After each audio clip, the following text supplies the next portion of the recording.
Good morning dear students. Class 9th biology section A plus section B. तो आज हमारा topic रहेगा muscular tissue, ठीक है, जिसको हम मसल टिश्यू भी कहते हैं। तो जैसे आपको पता है हम पढ़ रहे हैं एनिमल टिश्यू।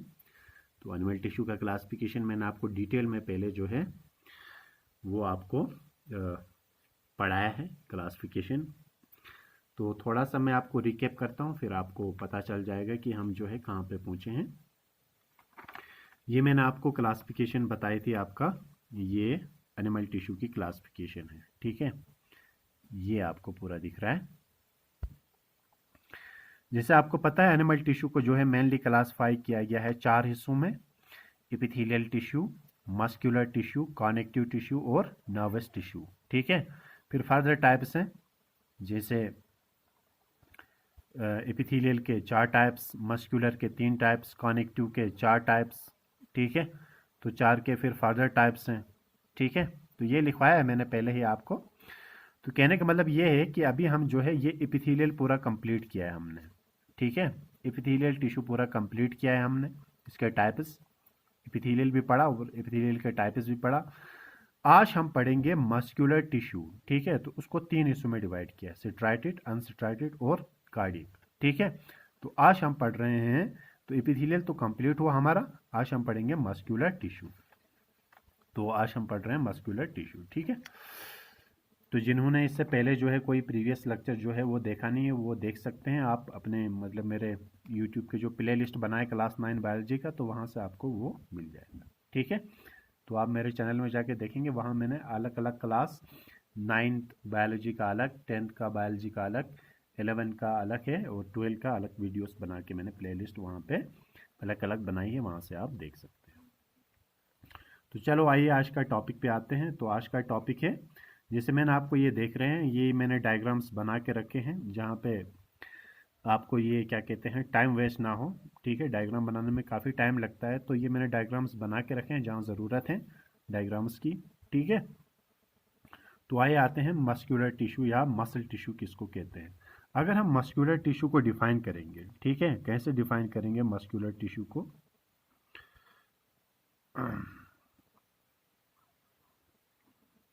मस्कुलर टिश्यू क्या होता है, मस्कुलर टिश्यू, ठीक है। तो अगर हम इसको डिफाइन करेंगे, movement happens in our body by the help of, ठीक है, by the help of muscular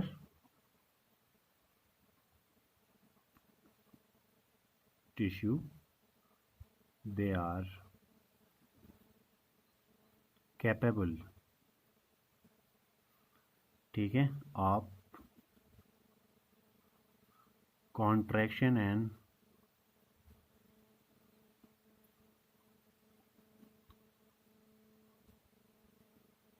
relaxation. एक कॉन्ट्रैक्ट होते हैं और रिलैक्स होते हैं, ठीक है।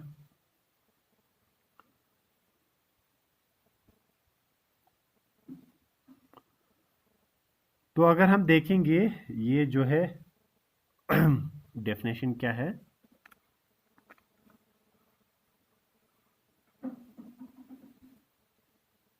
यहाँ से आपको पता चल जाएगा। हाँ हमारे बॉडी में जो मूवमेंट्स होती हैं वो मस्क्यूल, हमारे बॉडी में जो मूवमेंट्स होती हैं, ठीक है, मूवमेंट जो हम कर रहे हैं, जैसे ये हाथ है, मैं चला मूवमेंट कर रहा हूँ हाथ की, ठीक है। ये जो मूवमेंट कर रहा हूँ, मूवमेंट हमारे बॉडी में जो है वो मस्कुलर टिश्यू की वजह से होती है। ये कॉन्ट्रैक्ट और क्या होता है, रिलैक्स होता है, ठीक है। ये कॉन्ट्रैक्ट और रिलैक्स होता है, ठीक है।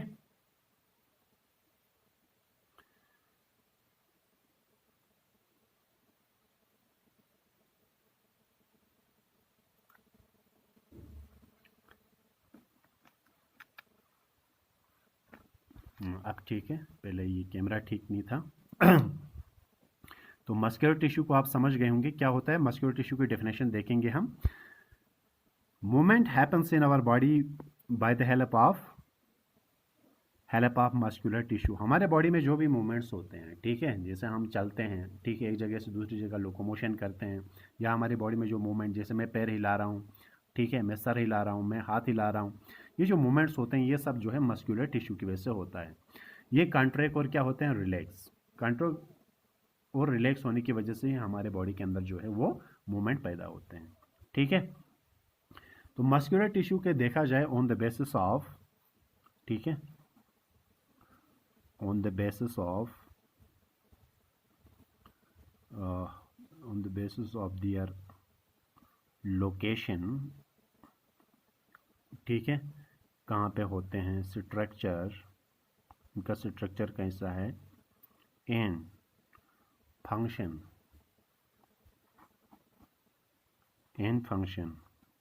They are classified into three categories,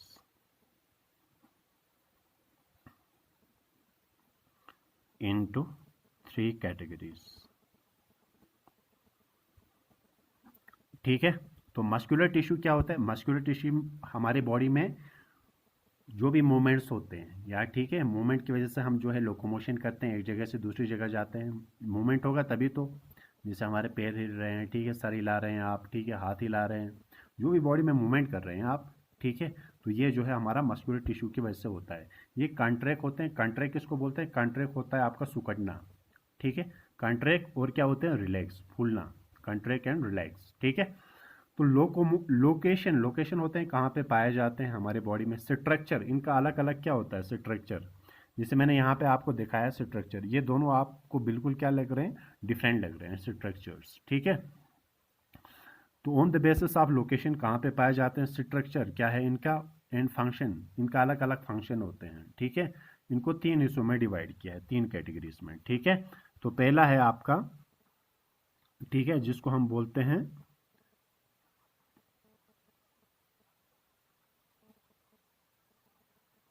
सेट्राइटेड muscles, ठीक है, अलग अलग भी नाम है इनके, वो हम डिटेल में जब पढ़ेंगे तब करेंगे डिस्कस। दूसरा है आपका स्मूथ मसल,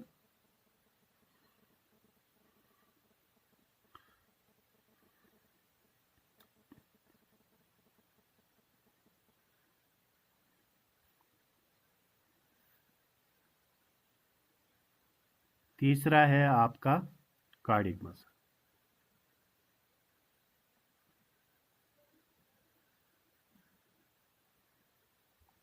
ठीक है।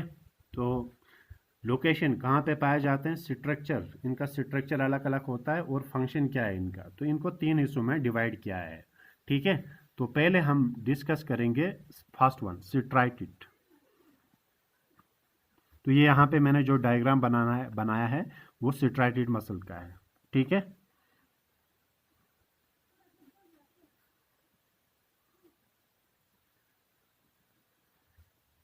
सिट्राइट मसल की बात करते हैं, क्या होते हैं सिट्राइट मसल्स, पहले देखेंगे इनका नेचर कैसा है,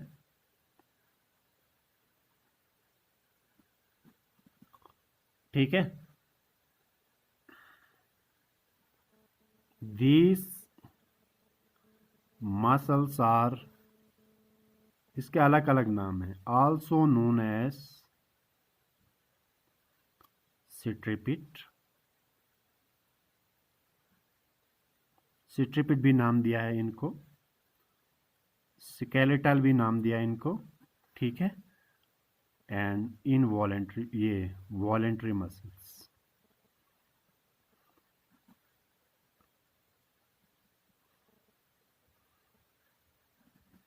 तो कितने नाम हो गए, तीन नाम हो गए, सिट्रिपिट, skeletal and voluntary.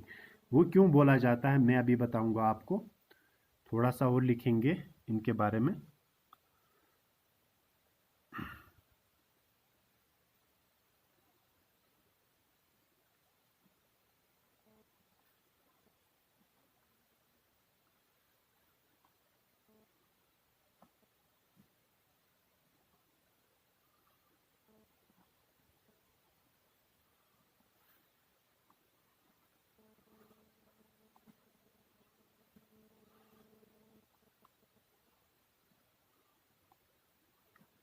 Contractile protein बोलते हैं इसको, which contract and relax to cause movement.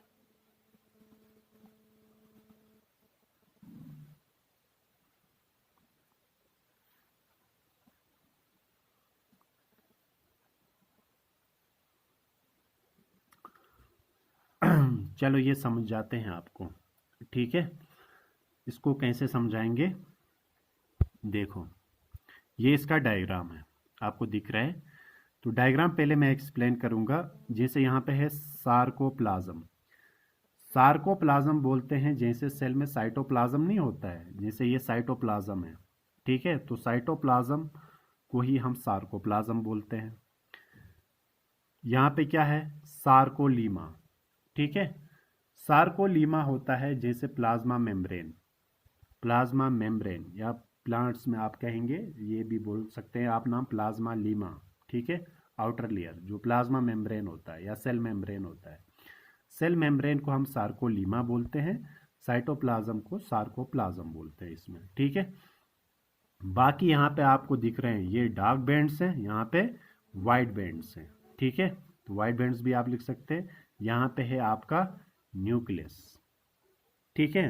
तो ये जो है एक से ज़्यादा न्यूक्लियस हैं तो हम कहेंगे मल्टी न्यूक्लिएटेड। क्या है, तो हम कह सकते हैं इसमें जो है आपके न्यूक्लियस जो है वो मल्टी न्यूक्लिएटेड हैं। तो यहाँ पे आप और एक भी पॉइंट लिख सकते हैं,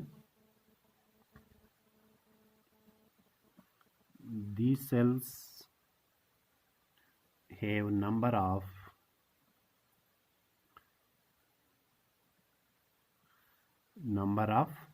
न्यूक्लियाई, ठीक है। एक सेल में बहुत सारे ये होते हैं तो उसको हम बोलते हैं मल्टी न्यूक्लिएटेड,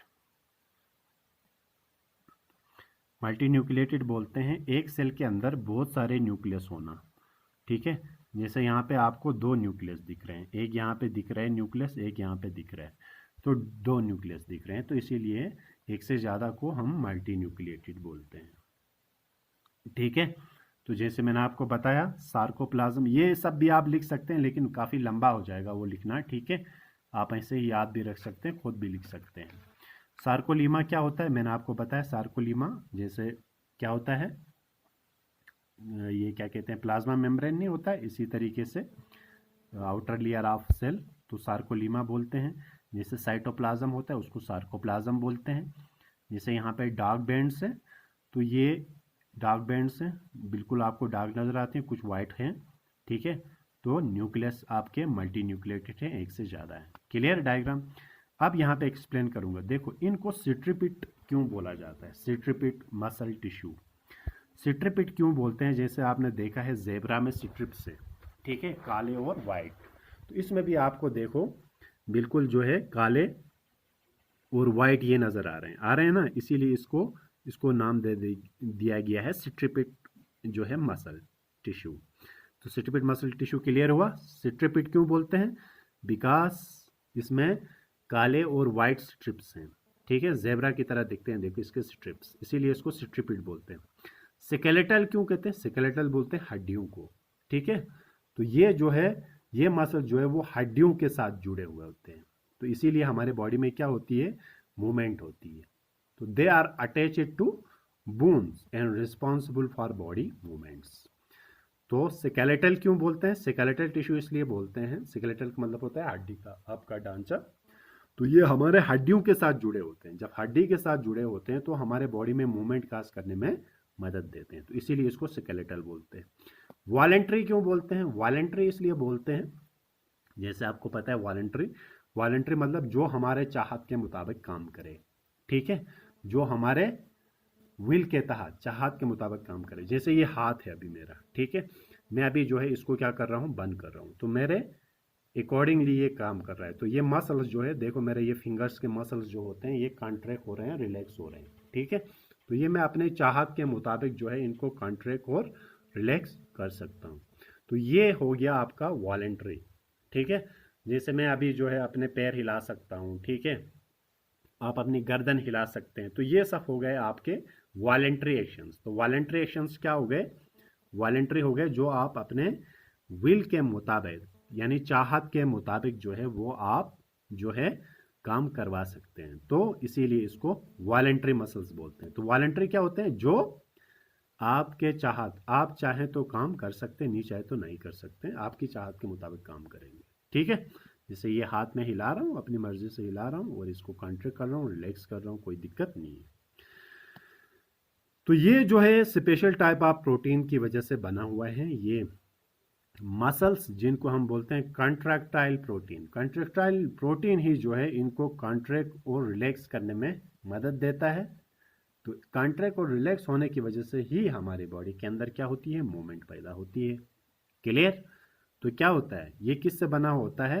ये स्पेशल टाइप ऑफ प्रोटीन जिसको हम कंट्रैक्टाइल प्रोटीन बोलते हैं, कंट्रैक्टाइल प्रोटीन की ही वजह से हमारे जो मसल्स होते हैं वो कॉन्ट्रैक्ट और रिलैक्स होते हैं। जब कॉन्ट्रैक्ट और रिलैक्स होते हैं तो हमारी बॉडी के अंदर मूवमेंट पैदा होती है। ओके, बाकी मैंने आपको मल्टी न्यूक्लिएटेड के बारे में बताया।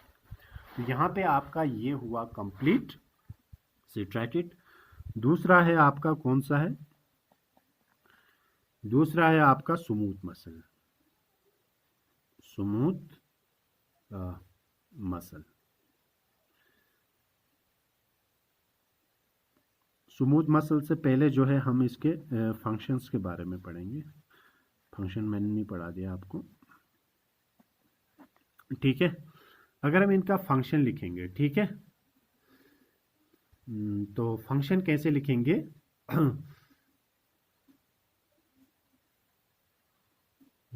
फंक्शन, पहला फंक्शन मैं ऐसे लिखूंगा,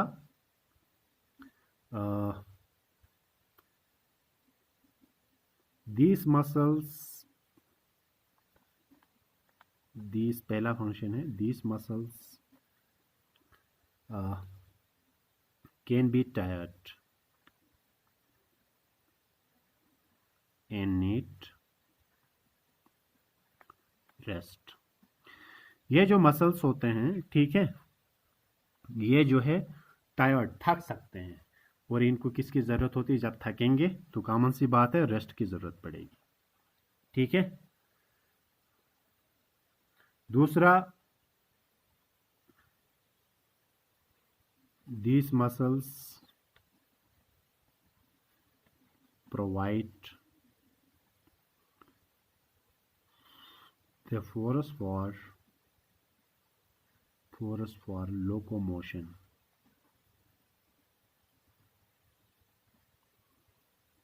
in all other voluntary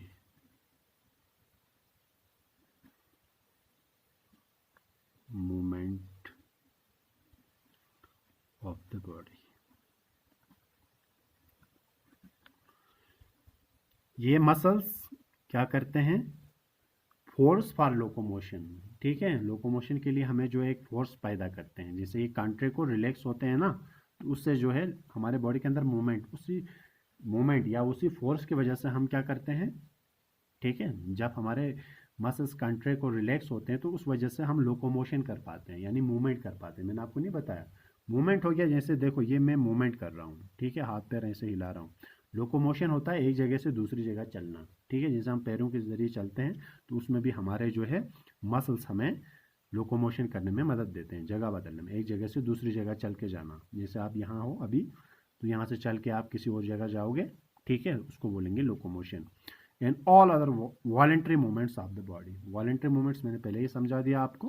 हमारे बॉडी में जो भी वॉलेंट्री मूवमेंट्स होते हैं जो हम अपने चाहत के मुताबिक कर सकते हैं, तो वो जितने भी मूवमेंट्स होते हैं उनके लिए रिस्पॉन्सिबल है हमारा जो है ये वाला टिश्यू, कौन सा? Straight muscle. तो ये इसका डायग्राम है स्ट्राइट मसल का, ठीक है, आपको ये बनाना है। ठीक है, अब हम आते हैं स्मूथ मसल।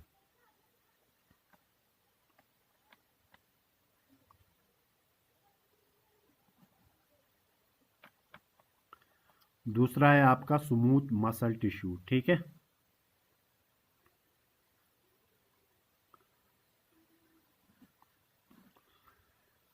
स्मूथ मसल क्या होता है? स्मूथ मसल टिश्यू के बारे में यहाँ पे मैं बताऊंगा।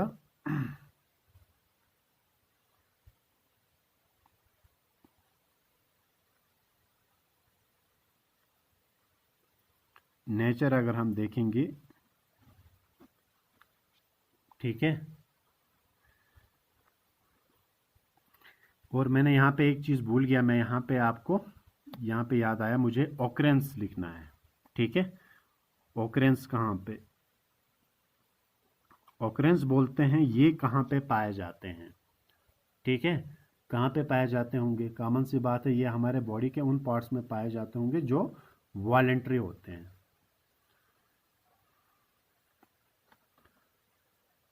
फाउंड इन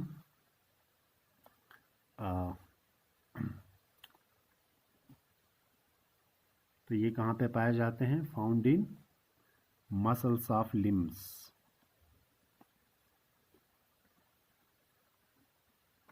लिम्स आपको पता है, हाथ और पैर, ठीक है, जैसे हमारे बाइसेप्स, ट्राइसेप्स, ठीक है।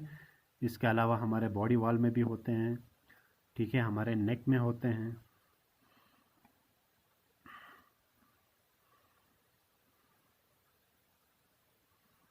एटसेट्रा, ठीक है। तो ये जो है आप लिख सकते हैं ऑकरेंस में। ऑकरेंस मतलब कहाँ पे पाए जाते हैं, ठीक है। तो 3 हिस्से लिखना है आपको, नेचर कैसा है, नेचर, ऑकरेंस कहाँ पे पाए जाते हैं, ठीक है, फंक्शन, ठीक है। इसी तरह इसमें भी आपको लिखना है नेचर। अगर हम इसका नेचर देखेंगे,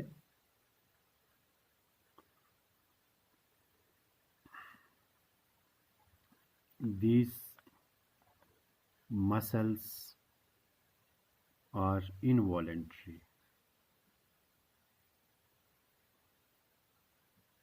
ठीक है, यूनिन्यूक्लिएटेड एंड स्पिंडल शेप्ड।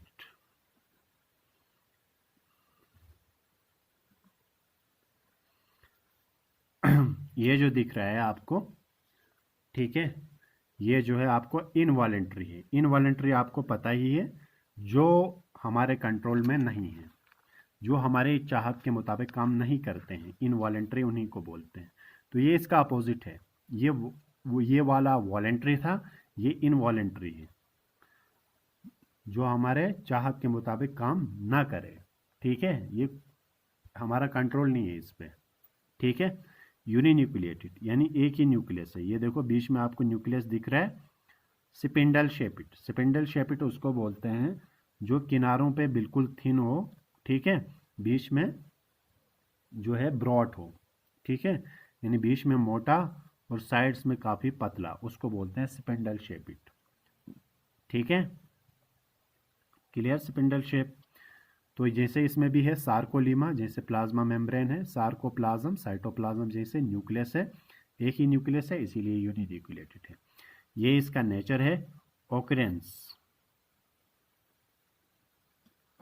कहाँ पे पाया जाता है, अगर हम देखेंगे ये जो पाए जाते हैं ये इनवॉलेंट्री हैं, जैसे मैंने आपको पहले ही बताया, ठीक है। तो इनवॉलेंट्री जो है ये कहाँ पे पाए जाते होंगे, हमारे बॉडी के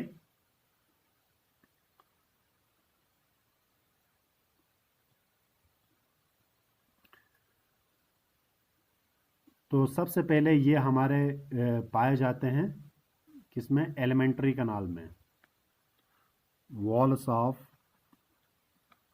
एलिमेंट्री कनाल,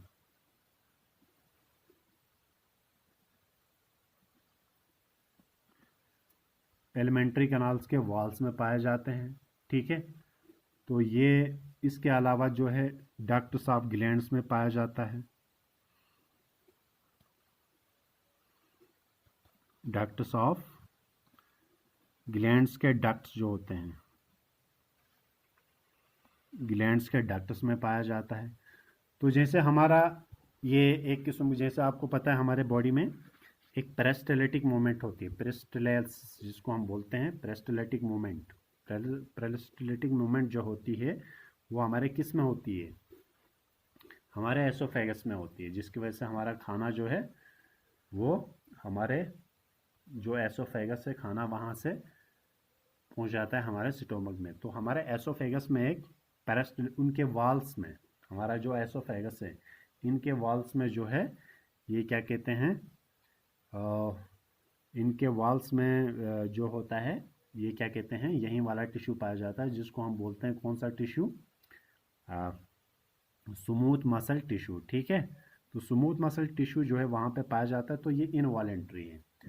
ठीक है, इसको हम कंट्रोल नहीं कर सकते हैं। तो उसकी मूवमेंट जो होती है, हमारा जो एसोफेगस है, जब हम खाना खाते हैं तो हमारा खाना एसोफेगस से नीचे जो है वो उनके वाल्स में जो है ये मसल्स होते हैं, ये कंट्रे को रिलेक्स की वजह से ये धक्का मारते हैं खाने को, ताकि खाना जो है किस में चला जाए, हमारे स्टोमक में। ठीक है, तो उसी मूवमेंट को हम बोलते हैं पेरिस्टाल्टिक मूवमेंट। ठीक है, या पेरिस्टाल्सिस भी इसको बोलते हैं।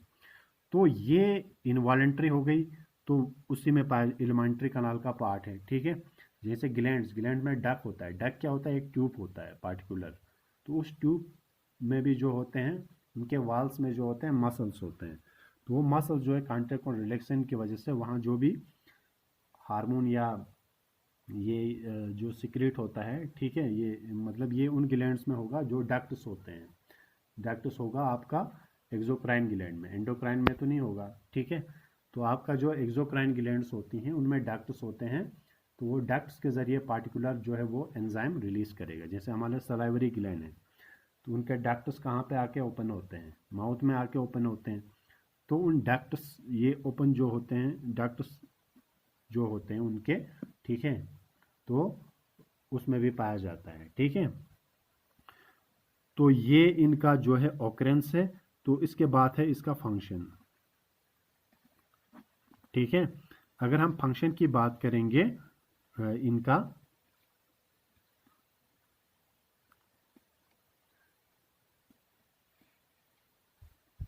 ठीक है, तो इनके फंक्शंस की बात करेंगे तो जैसे आपको पता है, मैंने पहले ही बताया, ये हमारे मूवमेंट के जो है ये हमारे चाहत के मुताबिक काम नहीं करेंगे, तो ये इनवॉलेंट्री मसल्स हो गए। ठीक है,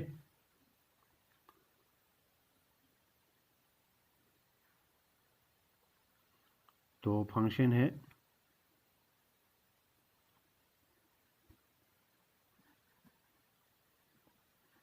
do not work according to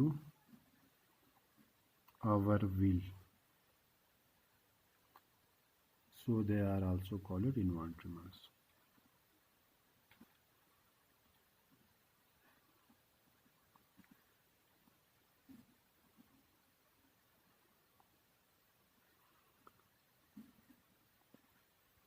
ठीक है, तो स्मूथ मसल्स हमारे चाहत के मुताबिक काम नहीं करते हैं, इसीलिए हम उनको बोलते हैं इनवॉलेंट्री। ठीक है, तो कहाँ पे पाए जाते हैं, ये हमारे एलिमेंट्री कनाल में।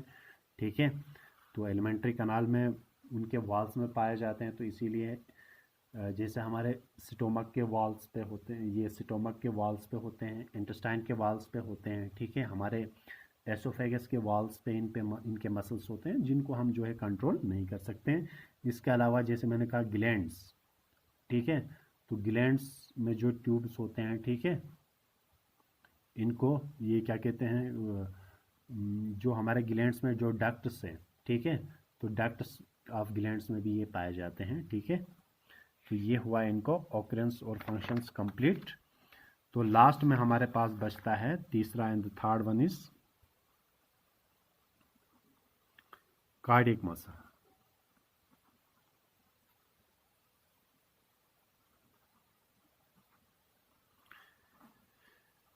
ठीक है, तो कार्डियक मसल्स जैसे आपको पता है, कार्डियक मसल्स का अगर हम नेचर देखेंगे,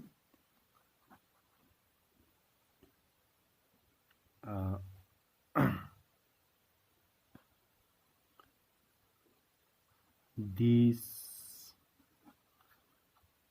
are involuntary muscles। क्या है, ये भी इनवॉलेंट्री हैं। इसमें दोनों की खासियत है। ठीक है, स्मूथ की भी है और आपका जो है स्मूथ मसल और स्ट्राइट मसल, दोनों की खासियत है इसमें कार्डियक मसल्स में। इनवॉलेंट्री मसल्स ये भी इनवॉलेंट्री होते हैं। ठीक है, और होते हैं these are यूनिन्यूक्लिएटेड। यूनिन्यूक्लिएटेड आपको पता है, इनके भी जो है इसमें जो है एक ही न्यूक्लियस पाया जाता है इनमें, ठीक है, इन मसल्स में भी। अगर हम इनका ऑकरेंस देखेंगे, ठीक है, ऑकरेंस जो है सिर्फ एक जगह पे पाए जाते हैं, ठीक है। The cardiac muscles occurs in the heart, ठीक है, सिर्फ किस में पाए जाते हैं, हार्ट में, यानी हम इसको बोलेंगे वॉल्स ऑफ हार्ट, आपके हार्ट के वॉल्स में पाए जाते हैं।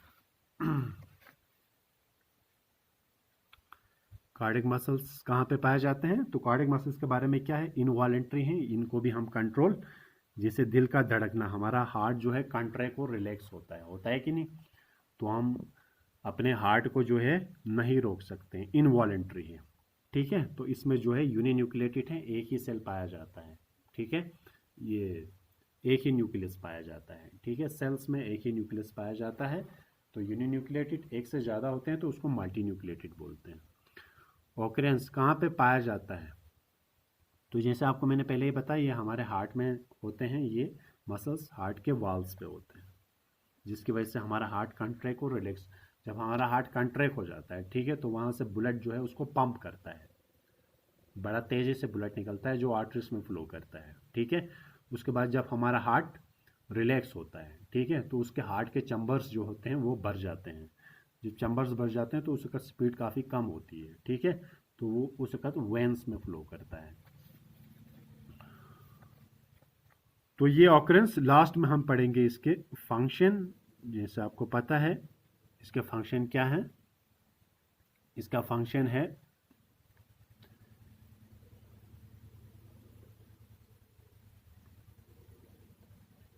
दे are tideless,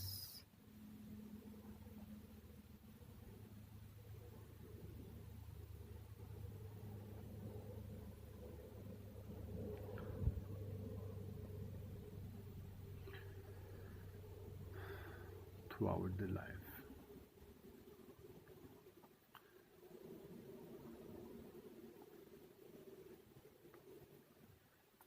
from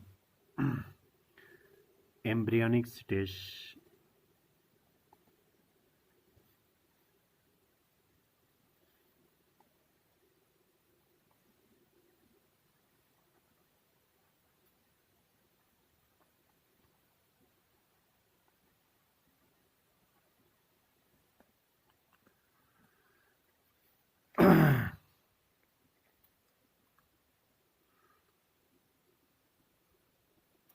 they are tireless throughout the life from embryonic stage to until death. इसका मतलब ये है ये कभी थकते नहीं हैं, ठीक है।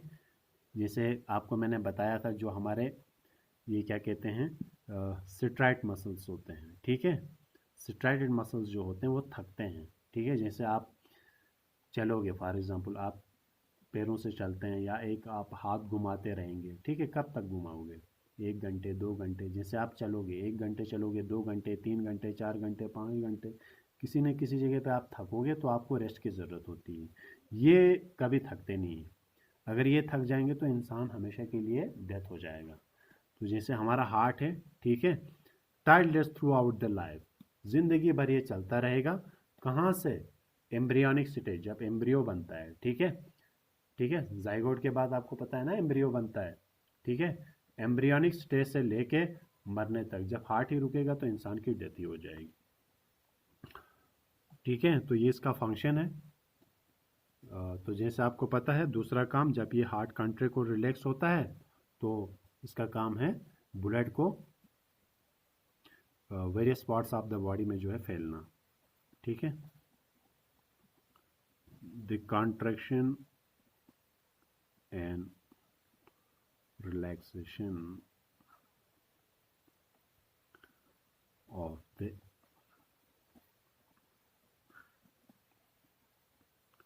heart muscle help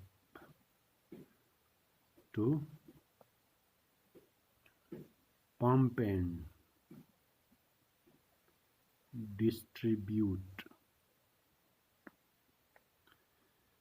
blood to various parts of the body.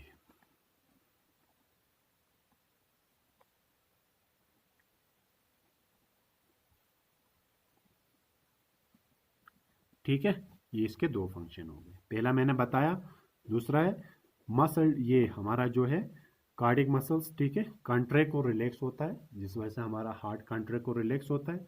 जब हमारा हार्ट कंट्रैक्ट होता है, ठीक है, तो ब्लड जो है उसका पंप हो जाता है और पूरे बॉडी के पार्ट्स में डिस्ट्रीब्यूट होता है, फिर रिलैक्स होता है, दोबारा से वापस आ जाता है किसमें, हमारे हार्ट में, फिर कंट्रैक्ट और रिलैक्स होते रहता है, ठीक है, जब तक इंसान की डेथ ना हो। ठीक है, तो आज के लिए इतना टॉपिक। यहाँ पे हमने कंप्लीट किया, मस्कुलर टिश्यू भी कंप्लीट किया, ठीक है, एपिथेलियल पहले कंप्लीट किया था, मस्कुलर के स्ट्राइट अनस्ट्रक्चर्ड कार्डिक तीनों पढ़ाए मैंने, ठीक है। तो नेक्स्ट टॉपिक में हम डिस्कस करेंगे कनेक्टिव टिश्यू, ठीक है। तब तक के लिए टेक केयर। डायग्राम्स अच्छे से बनाना, कार्डिक का डायग्राम मैंने यहाँ पे नहीं बनाया, कोई बात नहीं, नहीं बनाया तो चलेगा, ठीक है। ये डायग्राम्स आप अच्छे से बना लेना, ठीक है। तो आज के लिए इतना ही। ओके, टेक केयर, अल्लाह हाफिज़।